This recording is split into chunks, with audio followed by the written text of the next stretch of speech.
He gave her his coat, not knowing she would change his life forever. The wind sliced through New York like glass, the snow falling in a slow, relentless hush that blanketed everything and softened even the city's chaos. Under a flickering street lamp, at a nearly empty bus stop, Henry stood hunched in an olive-green jacket that had long since lost its warmth, clutching a worn manila folder to his chest. Inside it, 5 resumes.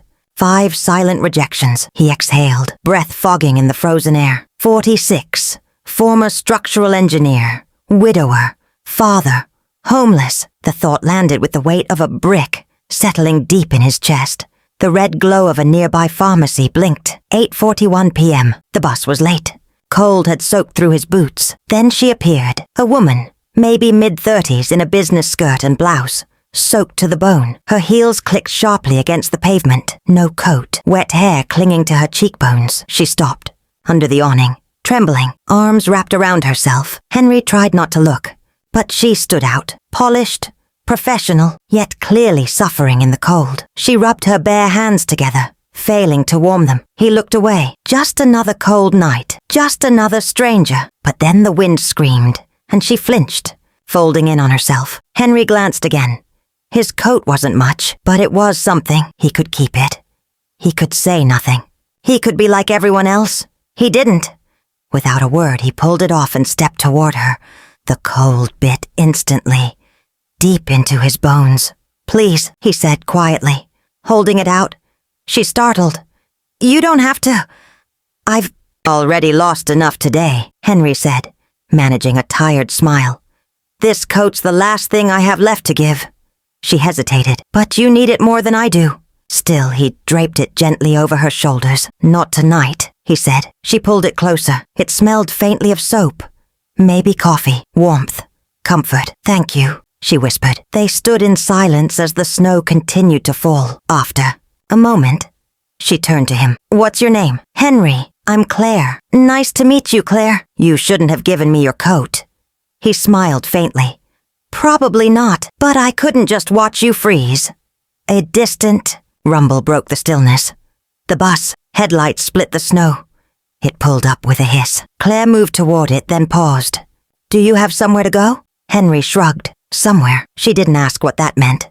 She reached into her purse and handed him a card. "In case you ever need anything." He took it, tucking it into his folder without looking. He'd been handed plenty of promises before. Most disappeared with the cold. She stepped onto the bus and glanced back once, the coat wrapped around her like armor. Henry watched until the bus vanished into the white, then stood alone again, shivering. Not from the cold, but from something else. Something small, quiet, and powerful. He looked up at the sky, then down the empty street. "Maybe tomorrow," he whispered, and he walked into the night. He moved slowly through the darkened streets. There was no need to rush. No one waited. No lights burned in any window for him. His truck, a rusted '98 Chevy, sat behind an old warehouse on the city's edge. He reached it just past 9. The heater had died years ago.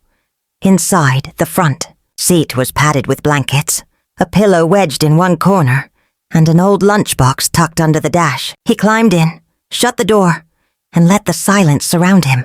From the glove box, he pulled a small tin. Inside was a faded photograph. Lily, his wife, radiant as ever, and Noah, their son, maybe 7, grinning crookedly.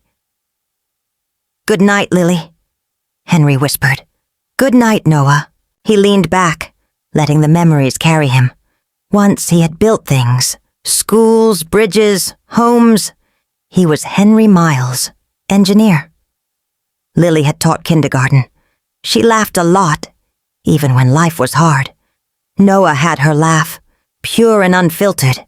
They weren't rich, but they were happy until the cancer came. Stage 4, diagnosed too late. Lily was gone in 9 months. Henry left everything, his job, his savings, to care for her. Afterward, life unraveled. bills stacked, the house was sold. He and Noah moved again and again, until only the truck remained. Still, he tried. He turned the back seat into a spaceship. Canned soup became rations.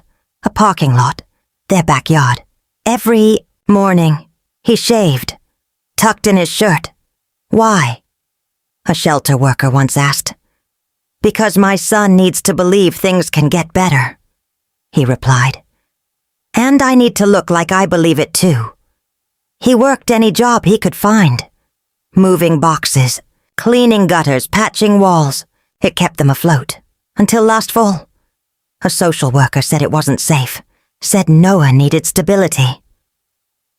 Henry didn't argue. He knew she was right. He signed the papers through tears, hugged his boy tight and promised, "Just for now, I'll come back for you." Since then, every day had been a climb. Resumes, job fairs, free workshops, quiet determination. Tonight had made it all feel farther away. Still rubbing warmth into his arms, he thought of Claire. How cold she'd been. How surprised when he gave her his coat. He didn't know why he'd done it. Maybe she reminded him of Lily. Or maybe he just needed to feel like he could still do good, that he hadn't lost everything. Outside, the snow fell in silence. Henry curled under his blanket, leaned against the cold window, and closed his eyes. He didn't have much, but he still had himself. For now, that would be enough. Across the city, Claire stepped into the warmth of her luxury apartment building. The marble floor gleamed. The doorman greeted her with a soft, "Miss Vaughan." But she barely nodded. Her heels clicked into the elevator. Her hand still clutched the jacket. His jacket, awkwardly oversized and threadbare, yet warmer than anything she had worn in years. Inside her penthouse, silence reigned. No TV, no music, just the hum of smart appliances and the distant whisper of winter wind. She dropped her purse, began peeling off the coat, but her fingers brushed something in the inner pocket. She reached in, a folded piece of paper, worn thin at the creases. She opened it carefully. A child's crayon drawing. 2 stick figures under a crooked yellow sun, one labeled Dad, the other Me. Between them, a floating red heart. At the bottom, "I love you, Daddy. Noah." Claire sat down heavily. The drawing trembled in her hands. The weight of it sank in. The folder Henry had held so tightly. His tired eyes. That quiet dignity in his voice. This hadn't just been a man offering kindness. This had been a father, holding on to the only piece of his son he had left. And he had still given her the coat. Close to his heart, a father who had nothing, yet still chose to give. Claire looked around her apartment, pristine, curated, cold. Floor-to-ceiling windows framed the skyline. Glass walls reflected designer furniture, but not a single photo or trace of a life lived. It was a space built for success, not comfort, not love. She gently folded the crayon drawing and placed it on her lap. Without thinking, she pulled Henry's coat close and hugged it to her chest. It smelled faintly of soap, maybe coffee, or maybe memory. Tears welled in her eyes, uninvited and unfamiliar. She hadn't cried in years. Not really. Not since she was a little girl, sitting on the cold steps outside a church, hungry, invisible, and waiting, until a man had stopped. He hadn't said much, just wrapped his worn coat around her shoulders, smiled and told her she'd be okay. She never saw him again. But his kindness had stayed. Now, decades later, another coat had found her. Another stranger had seen her shivering and offered what little he had. And somehow, that small act cracked something open inside her that success had long since sealed shut. Claire sniffed and wiped her cheek with the back of her hand. She wasn't that little girl anymore. She had fought her way through the foster system, scraped through college on scholarships and willpower, and built Infinity Group from a single idea into one of the most powerful tech companies on the East Coast. She had earned every dollar, every headline. But somewhere along the way, she had forgotten what it meant to need, and what it meant to give. Last night, a stranger had reminded her. She looked again at the drawing. A child's hand, a heart floating between two stick figures. "I love you, Daddy." And the coat, too big, too threadbare, but heavy with meaning. For the first time in years, Claire Langston cried, not because she was broken, but because she had finally remembered she was human. The next morning, Claire sat behind her glass desk, untouched coffee cooling beside her. Her office stretched high above the city, a modern fortress of ambition. But her eyes weren't on the skyline. They were on the drawing in her hand. The creases were deeper now, the edges softer, as though worn by time or by thought. She barely slept. She kept seeing his face, the way he'd smiled, quiet, tired, dignified, the pain in his eyes, the coat in his hands. She reached into her drawer and rang the silver bell. Moments later, her assistant entered. "Yes, Miss Langston?" "I need to find someone," Claire said. Rachel blinked. "Who?" She hesitated. "His name is Henry. I don't have a last name. He was at the 56th and Madison bus stop around 8:30 last night. He gave me his jacket." Rachel raised an eyebrow but nodded. "I'll do my best." "And Rachel?" Claire met her eyes. "This stays between us." For days, Infinity Group's talent scouting resources pivoted from tracking venture capitalists to following fragments of a man who had left no digital trace. They scanned traffic cams, bus logs, transit footage, no matches in corporate databases, no credit history, no social presence. But then Rachel returned, holding a thin file. "His name is Henry Miles," she said. "Former structural engineer, no recent employment, a few online posts asking about work. He listed a number tied to a prepaid phone, no address." Claire flipped through the folder. A faded ID, a frozen LinkedIn page, an expired license. "Where is he now?" she asked. Rachel paused. "Spotted yesterday in the Bronx. He's living out of a pickup truck behind an old warehouse." Claire stood. "I want to go." "Miss Langston, are you sure? We could arrange something discreet." "No." Claire cut in. "This isn't a business call." Rachel nodded slowly. "I'll have a car brought around." An hour later, the black sedan rolled through a very different part of the city. The streets were cracked and gray, the air thick with rust and old snow. The driver pulled up near a warehouse. Claire saw the truck immediately, faded blue, buried in snow, still. She stepped into the cold. Her heels crunched on gravel. The wind bit at her coat. Through the windshield, she spotted a figure. The truck door creaked. Henry stepped out, blinking in the morning light. His eyes registered confusion first, then recognition. "Claire," he said, rough-voiced. She gave a tentative smile. "Hi, Henry." He looked down at his boots, then at the truck. "What are you doing here?" "I came to find you." He crossed his arms. "Why?"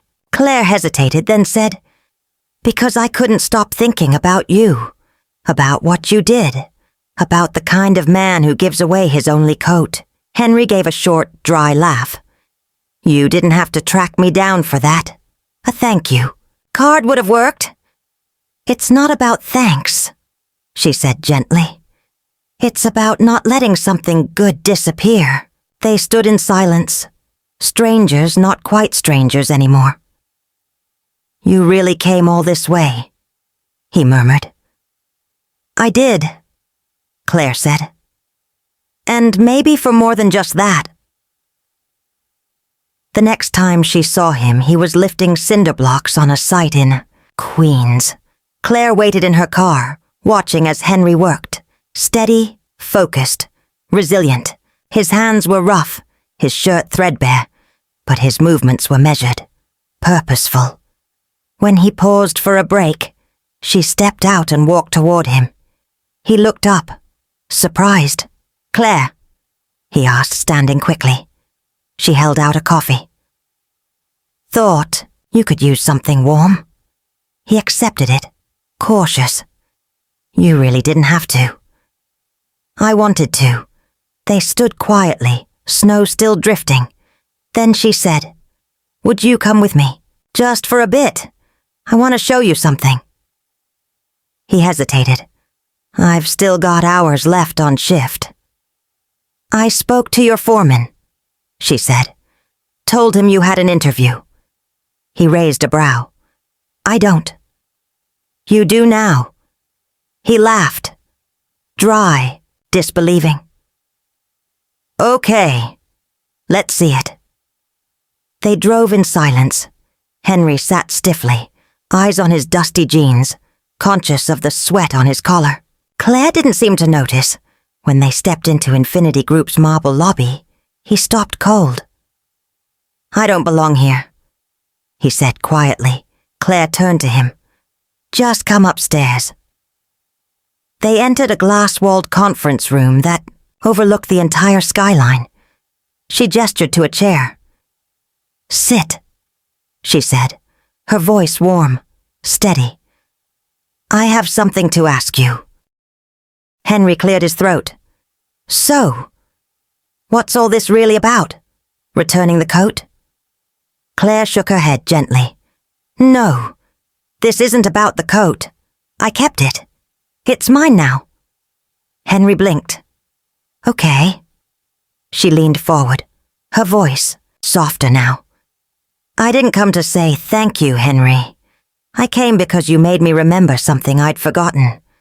A part of myself I buried under boardrooms, deadlines, and performance reviews. You reminded me that not all change starts with innovation or strategy. Sometimes it starts with one small act of kindness." Henry looked down, unsure. "Claire, I'm just a guy trying to survive. And that's exactly why I brought you here." She slid a folder across the table. Inside, a job proposal, a contract, and a newly created position, Cultural and Human Values Advisor. Henry furrowed his brow as he flipped through it. "What is this?" "It's a new role, one I created because of you. Someone who helps guide how we build, not just tech, but culture. Someone who reminds us to value people, not just profits. You'd sit in on meetings, training sessions, design discussions, not to talk numbers but values, empathy, human experience. You'd help shape the soul of this company." He let out a dry, awkward laugh, shaking his head. "Claire, come on. I don't have a degree in psychology. I didn't go to Harvard. I sleep in a truck." "You were an engineer," she reminded him. "I haven't built anything in years. You built a moment I'll never forget." He looked away, overwhelmed. "This isn't charity," she added. "This is something only you can do. You know what it's like to be invisible. And yet, you gave your only coat to someone you didn't know. That tells me more about leadership than any resume ever could." He opened his mouth, then closed it. He struggled for words. Finally, "I'm not qualified." Claire didn't flinch. "You don't need a degree to teach people how to care, because you live it, every day." She locked eyes with him. "You don't need credentials to teach compassion. You just need the courage to be seen." Henry's throat tightened. He stared, down at the folder, then back at her. And for the first time in a very long time, something stirred inside him. Not fear, not resignation, but a quiet, trembling sense of hope. raw, terrifying, real. Outside the building, Henry sat alone on a bench, the folder unopened in his lap. His fingers traced its edges, but his gaze drifted to the street, unfocused. He couldn't do it. Not because he didn't want to. Somewhere deep down, he did. But fear, old familiar fear, gripped him tight. She's just being kind. This isn't real. You'll mess it up. You always do. It felt like a trap wrapped in generosity. And Henry, who had spent years unlearning trust, couldn't shake the dread. He didn't notice Claire until she sat quietly beside him. "You haven't opened it," she said gently. Henry gave a humorless chuckle. "Didn't think I needed to. I already know how it ends." Claire tilted her head. "How does it end?" "Someone like me doesn't belong in a place like this," he murmured. "You don't build a billion-dollar company by hiring guys who sleep in trucks. You think this was pity? I think I don't belong in your world." Claire looked straight ahead for a moment. Then she stood. "Come with me. Just for an hour." Claire, no boardrooms, no speeches, just trust me. They drove in silence, far from the skyline's glare, and into the quiet heart of the city. 30 minutes later, they pulled up outside a modest red brick building. The green awning overhead was faded. The painted sign read, "Thomas's Place, a safe space for every child." Inside, the walls were alive with handprints and painted animals. The scent of crayons and warm bread hung in the air. Laughter echoed from the hall. Claire led him past a kitchen, a reading room, and into a wide playroom, buzzing with energy. Kids, playing, reading, tumbling in handmade forts. "This place," Claire said softly, "was named after the man who saved me." Henry looked at her. "I grew up in the system, bounced from house to house. Some were kind, some weren't. One night I ran away. It was freezing. I was 12.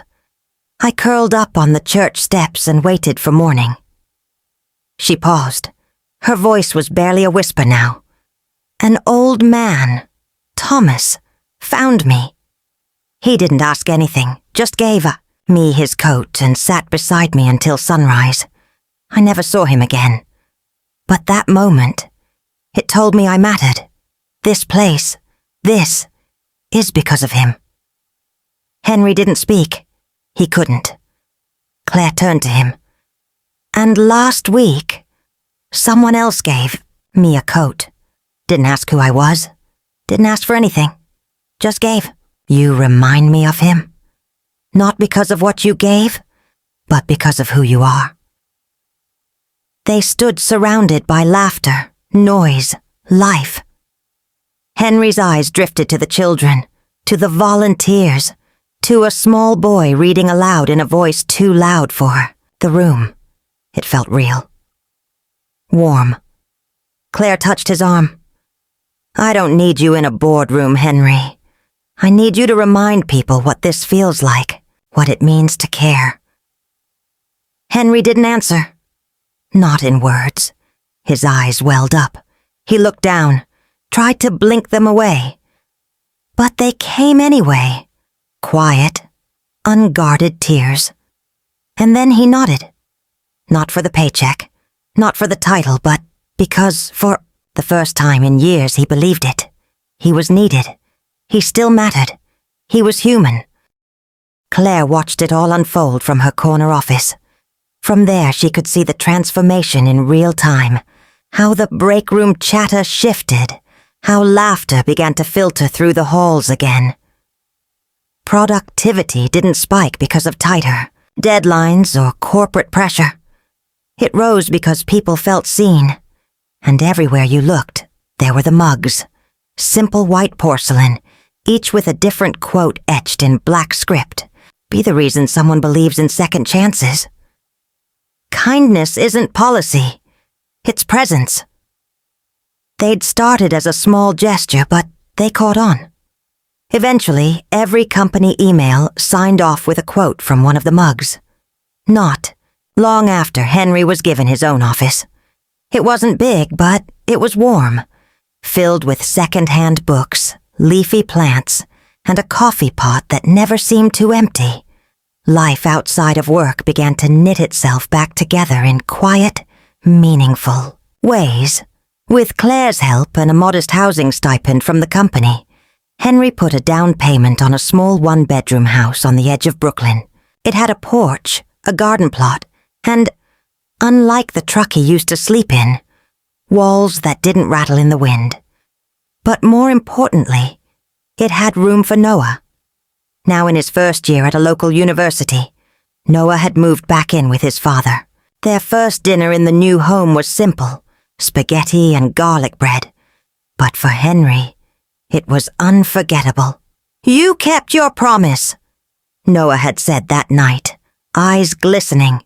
Henry couldn't speak, but the look in his eyes said everything. As for Claire and Henry, they saw each other nearly every day. At first, it was all business, strategy meetings, project collaborations.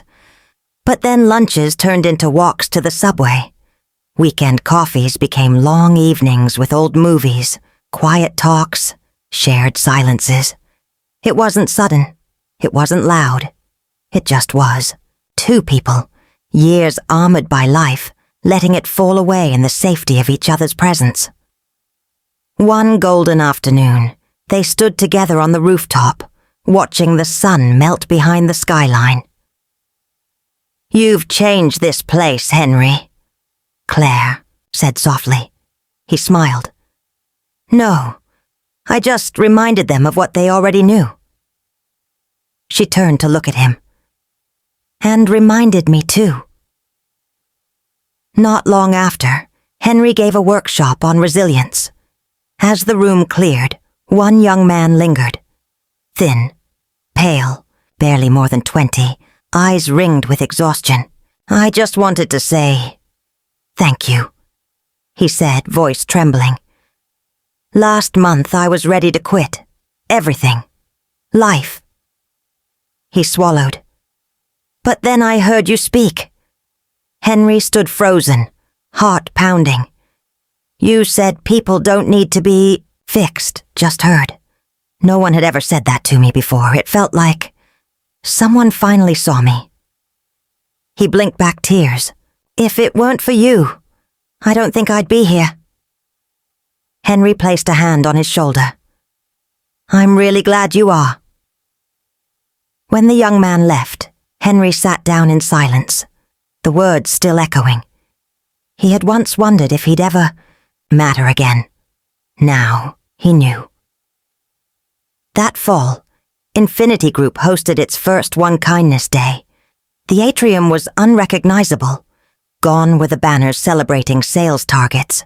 In their place, soft white drapes, glowing string lights, and a massive sign in elegant script. One Kindness Day. Employees stood shoulder to shoulder, not for metrics, but for something deeper. Claire Langston stepped onto the stage. Her voice was steady. "This day isn't about performance," she began. "It's about presence." She paused, then continued. "A year ago, I stood at a bus stop, alone, freezing, and a man I'd never met gave me his coat." A ripple of recognition passed through the room. It was old, faded, but it meant everything, because kindness doesn't wait for convenience. It shows up when the world least expects it. She stepped to an easel and removed the cloth. Inside the glass frame was the same coat, worn, frayed, sacred. Below it, a bronze plaque read, "One small act of kindness can rewrite a life." Her voice quivered. That night didn't just warm my body. It changed my future. And today, we honor the man who made that moment possible. She turned. "Henry, will you come up here?" Henry rose from his seat, dressed in a suit borrowed from a friend. The applause swelled as he walked to the stage. His face, still etched with time, now carried something else. Peace. Claire smiled and handed him a small envelope. "This belongs to you." Inside, the official deed to his house. Gasps swept the room. "No more sleeping in trucks," she whispered. Henry raised a hand to speak. "Actually," he said, reaching into his jacket, "I have something too." He pulled out a small box, scuffed, simple, clearly treasured. "You said this coat changed your life, but you changed mine.